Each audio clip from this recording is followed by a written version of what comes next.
Hi hello नमस्कार. मी आरती S S मिंद्रका चॅनलमध्ये तुमचं खूप स्वागत करते. श्री स्वामी समर्थ.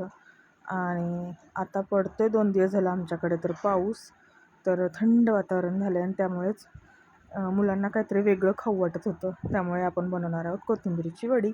तर कोथिंबिरीची वडी बनवण्यासाठी मी एवढी कोथिंबीर आहे की नाही स्वच्छ निवडून म्हणजे बारीक चिरून धुवून घेतली आहे. आणि त्यामध्ये आता आपण अर्धा चमचा हळद घातली आणि याच्यामध्ये आपण आता लाल तिखट घालणार आहे. अशा प्रकारे जर कोथिंबीरची वडी बनवली ना, अगदी खुसखुशीत आणि कुरकुरीत होते. मधून अगदी सॉफ्ट होते आणि वरून कुरकुरीत अशी होते. हे बघा, 1 चमचा लाल तिखट आणि 1 चमचा धना पावडर, 1 चमचा जिरा पावडर असं मी यात ॲड केले. आणि याच्यामध्येच 1 छोटा चमचा बडीशोप घातली आहे. आणि त्यानंतर लगेचच याच्यामध्ये आपण ॲड करणार आहे तीळ 2 चमचे. तर तीळ आतमध्येही घालणार आहे मी पीठ मिक्स करताना आणि नंतर वरूनही लावणार आहे आपण तीळ. तर चवीपुरतं मीठ आता ॲड करायचं आहे. आणि मी हे सगळे जिन्नस ह्याच्या कोथिंबीरवरच का टाकत आहे याचं कारण तुम्हाला नंतर कळेल. आणि मी 1 वाटी तांदळाचं पीठ घेतलं आहे आणि त्याच वाटीने 2 वाट्या असं बेसन पीठ घेतले. पण मी काय केले, थोडं थोडं पीठ यात ॲड केले. जसं लागेल तशी कन्सिस्टन्सी बघून मी याच्यामध्ये ते सगळंच पीठ ॲड करणार आहे परत. आणि हे सगळं बघा असं कोथिंबीरसोबत सगळं व्यवस्थित मिक्स करून घ्यायचे पीठ आपल्याला. आणि याच्यामध्ये की नाही थोडं थोडं थोडं पाणी ॲड करायचे. याच्यात 1.5 ते 2 चमचे मी वाटलेलं लसूणही घालणार आहे. मी ठेचून घेतलं अबडधबड लसूण. जेव्हा ते तळलेलं लसूण दाताखाली येताना ते खूप भारी लागतं. आणि हे बघा अशा प्रकारे आपण हे सगळं व्यवस्थित मिक्स करून घेणार आहे. थोडं थोडं पाणी ॲड करणार आहे आपण याच्यामध्ये. आणि हे सगळं पीठ आहे की नाही आपल्याला भजीच्या पिठासारखं मळून घ्यायचं आहे. जास्त घट्टही नाही आणि जास्त सैलही नाही असं आपण पीठ मळून घेणार आहे. आणि थोडं थोडं ते जे राहिलेलं वाटीत पीठ होतं की नाही ते ठेवलं होतं मी मुद्दामच, ते ह्याच्यामध्ये मी ॲड करून घेणार आहे. कारण की जास्त पीठ झालं तरी पण आपल्या वड्या चांगल्या लागत नाहीत. मग कोथिंबीरीचा अंदाज घेऊनच आपण हे पीठ त्याच्यामध्ये मिक्स करणार आहे.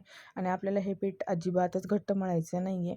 थोडं सैलसरच भजीच्या पिठासारखं आपण पीठ मळणार आहे, हे लक्षात ठेवा. आणि याच्यामध्ये आपण कुठल्याही प्रकारचं सोडा किंवा काही दुसरं असं काही वापरलेलं नाही. तर व्यवस्थित हाताला थोडं थोडं आता या प्रोसेसनंतर थोडं थोडं हाताला पाणी लावून व्यवस्थित हे पीठ आहे की नाही व्यवस्थित मिक्स करून घ्या. कारण की मीठ मिरची हे इकडं तिकडं होण्याची शक्यता असते त्याच्यामुळं. आणि मग ते खारट एकीकडं आणि एकीकडं तिखट लागू शकतं. त्याच्यामुळे व्यवस्थित पीठ मिक्स करून घ्या. आणि ह्या पिठाची कन्सिस्टन्सी बघा अशीच राहिली पाहिजे.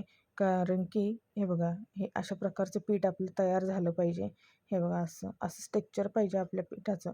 तर कारण की घट्ट जर तुम्ही मळलात ना पीठ तर त्या घट्ट घट्ट वड्या होतात आणि मग त्या अजिबातच खायला चांगल्या लागत नाहीत. असं पीठ तयार करून तुम्ही एकदा वड्या करून बघा कशा वाटतात तुम्हाला अशा वड्या. आणि हे जे पीठ आपण मळलं होतं की नाही ते आपण एका ताटामध्ये ट्रान्सफर करून घेणार आहे. तर हे स्वच्छ ताट मी धुवून घेतलं आणि याला कुठल्याही प्रकारचं तेल वगैरे काहीच मी लावलेलं नाही. आणि हे पीठ असं आपण या ताटात ओतून घेणार आहे. आणि हे पीठ आहे की नाही व्यवस्थित पाणी लावून हाताला थोडंसं पाणी घ्या आणि ते पीठ व्यवस्थित त्या ताटामध्ये पसरवून घ्यायचं आहे. कारण जेणेकरून त्या एक समान सगळ्या वड्या होतील, नाहीतर जाड पातळ अशा वड्या होतील. हे बघा असं एवढं असेच टेक्स्चर पाहिजे आपल्या पिठाचं. हे व्यवस्थित पसरलं गेलं पाहिजे लगेचच हलक्या हाताने. आणि मग हे की नाही छान पसरवून घेऊन याच्यावरती आपण आहे ना हे बघा असं मी हलक्या हाताने सगळं पीठ व्यवस्थित एकसारखं करून घेते. आणि याच्यावर आहे ना थोडीशी आपण तीळ घालणार आहे वरून. आपण पीठ मळताना पण तीळ घातली होती मध्ये पण, आणि आता वरून पण ही तीळ आपण लावून घेणार आहे. आणि ही तीळ टाकल्याच्या नंतर ना वरून हाताला थोडंसं पाणी घेऊन हलक्या हलक्या हाताने ही तीळ मी त्या पिठावर थपथपवणार आहे. कारण की ती तीळ मग त्या पिठाला चिटकते आणि तळायच्या टायमाला ती तीळ वेगळी होत नाही. नाहीतर काय होतं, तीळ सुटते आणि मग तीळ त्या वड्यांना राहतच नाही. त्याच्यामुळे हे बघा आणि जास्त तिखटही करायच्या नाही या वड्या. कारण की खायला अजिबातच मग घशामध्ये आगाग व्हायला चालू होते. आणि हे ताट ना परफेक्ट या कढईवर माझ्या बसतं. त्याच्यामुळे या कढईतच मी पाणी उकळायला ठेवलं होतं आणि पाण्याला उकळी आली होती छान. आणि हे ताट आहे बघा मी असं या कढईवर व्यवस्थित परफेक्ट बसले. त्याच्यामुळे ते ताट त्याच्यावर ठेवले आणि ह्याच्यावर एक ताट दुसरं आपण झाकणार आहे. आणि 20 मिनटं मिडियम गॅसवरती आपण जर ह्या वाफवल्या ना वड्या खूप सुंदर अशा वड्या ह्या वाफून तयार होतात. आणि अर्ध्या कच्च्या जर वड्या राहिल्या ना मग तळताना ना अशा मऊ मऊ अशा जिळीजिळीत कच्च्या कच्च्या पीठ खाल्ल्यासारख्या वड्या लागतात. त्याच्यामुळं वाफवतानाच व्यवस्थित वाफवून घ्या. हे बघा आपलं अजिबातच चिटकलेलं नाही आहे चाकूला आणि खूप छान तयार झालं होतं आपलं वड्यांचं. आणि ह्या कट करून घेणार आहे आपण वड्या. कट केल्याच्या नंतर आपण हे उलटण्याच्या साहाय्याने काढते बघा मी वडी. एकदम परफेक्ट अशा वड्या निघाल्यात. जरासुद्धा ताटाला काही चिटकलेले नाही आहे. हे बघा आपल्या अशा झाल्यात छान वड्या. आहे बघा एवढ्या जाड झाल्यात ह्या वड्या, पण तळल्या की नाही अजिबातच असं पीठ पीठ लागत नाही. कुरकुरीत लागतात. कुरकुरीत लागतात. आणि हे की नाही तुम्हाला काय माहिती असं का दिसतंय हा रंग ह्याचा कॅमेऱ्यामध्ये अशा ग्रीनिश ग्रीनिश झाल्या होत्या ह्या वड्या एकदम. आणि हे बघा खूप छान अजिबात ताटाला जरासुद्धा चिटकलं नाही बघा. हे बघा आणि खूप छान निघतात ह्या वड्या. आणि तळल्या ना मिडियम गॅसवरच तळायच्या आहेत. छान अशा ब्राउनिश ब्राउनिश रंगाच्या होईपर्यंत तळून घ्यायच्यात, म्हणजे गोल्डन ब्राऊन. तर हे बघा अशाही नुसत्या खाऊ शकता तुम्ही आवडत असतील तर. आणि आपले तीळ बघा अजिबातच सुटलेले नाहीत, त्या वड्यांना बरोबर चिटकलेत. आणि ही साईज आपल्या वड्यांची राहायला पाहिजे, म्हणजे त्या खायला छान लागतात. आणि ह्या वड्या सगळ्या मी वेगवेगळ्या करून ना आता तेल कढईत तापायला ठेवले आहे, तळून घेणार आहे. आणि तेल तापलं आहे बघा आपलं. आणि याच्यामध्ये आता थोडं थोडं ह्या वड्या सगळ्या सोडणार आहे मी. तर असे 4-5 बॅच माझे झाले होते या वड्यांचे.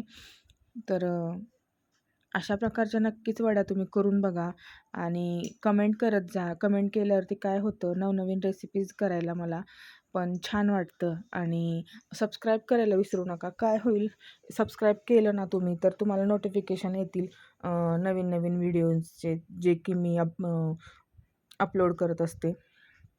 हे बघा आपली कोथिंबीरची वडी अशी झाली होती. अजिबात तेलकट नव्हती झाली आणि काहीच नाही. कुरकुरीत खुसखुशीत अशी झाली होती. आतून खुसखुशीत आणि वरून कुरकुरीत अशी झाली होती. तीळ बघा किती छान दिसत आहेत वड्यांवरती. जरासुद्धा तीळ सुटलेले नव्हते.